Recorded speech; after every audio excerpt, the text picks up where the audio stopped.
beyond 10,000 steps, why your heart rate is the real MVP of fitness and your step counter is lying to you.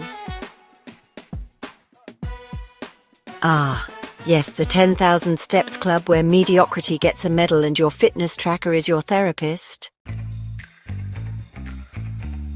And a good spin it's been, as 60 years later we still hold on to it as if it were etched in stone. Fun fact, that 10,000 step goal, it came from a 1960s Japanese marketing campaign for a pedometer called Manpo K.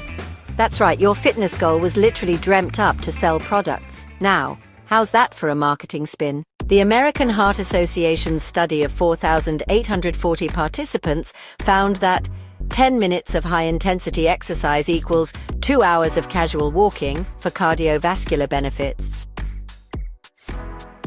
Your heart couldn't care less about steps if they're all taken during your Netflix binge walks.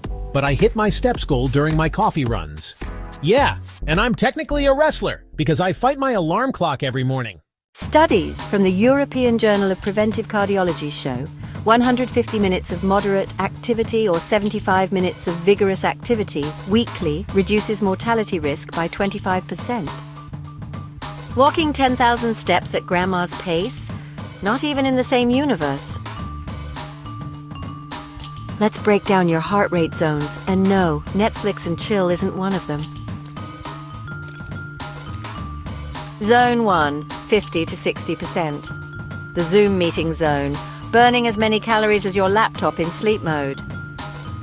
Zone 2, 60 to 70%. The coffee run champion, where you think you're fitting but you're mostly just caffeinating. That's not exercise, that's a zero-sum game with extra steps. Zone 3, 70 to 80%. Now we're actually doing something. Your heart's version of, oh, we're serious about this? Zone 4, 80 to 90%. The reality check zone, where your fitness tracker finally earns its keep and your lungs remember they have a job. Recent Mayo Clinic research shows high-intensity interval training, HIIT, increases metabolic rate for up to 48 hours. Your casual 10,000 steps, effects wear off faster than your morning coffee. Here's what your step counter isn't telling you.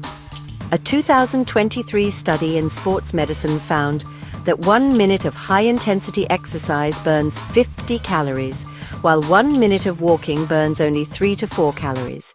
But that means, yes, your 2-hour step counting session just got owned by a 20-minute HIIT workout. Let that sink in, like your couch cushion has.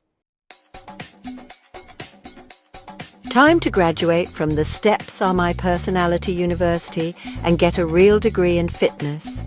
First, heart rate training. Track your zones like your ex tracks your Instagram stories.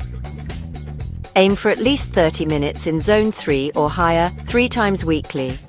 Second, intensity matters. Your heart's not counting steps, it's counting efforts. If you can still craft the perfect tweet during your workout, you're doing it wrong. Next time someone brags about their step count, ask them about their VO2 Max. Watch as they Google it under the table. For the uninitiated, VO2 Max is a fancy way of saying how much oxygen your body can use during exercise. The higher your VO2 Max, the better your body is at delivering oxygen to your muscles and using it to produce energy. Think of it as your engine's horsepower when you're working hard. Remember, your heart doesn't care about your step count, any more than your car cares about how many times you've posted about it on Instagram. Subscribe for more fitness reality checks that hit harder than your first wall site. Check out urbanensemble.io, our lifestyle digest, for insightful articles. And yes, we would like to hear from you, though. Pop us a comment. And a thumbs up wouldn't hurt either as we work on building up a following. If I might morph into the philosophical me and quote the iconic lines from William Ernest Henley's Invictus, which declares us masters of our fate and captains of our souls. And while science offers its best guesses, it doesn't have all the answers. Ultimately, it's our choices that chart the course toward a life well lived, steps or no steps. See you soon.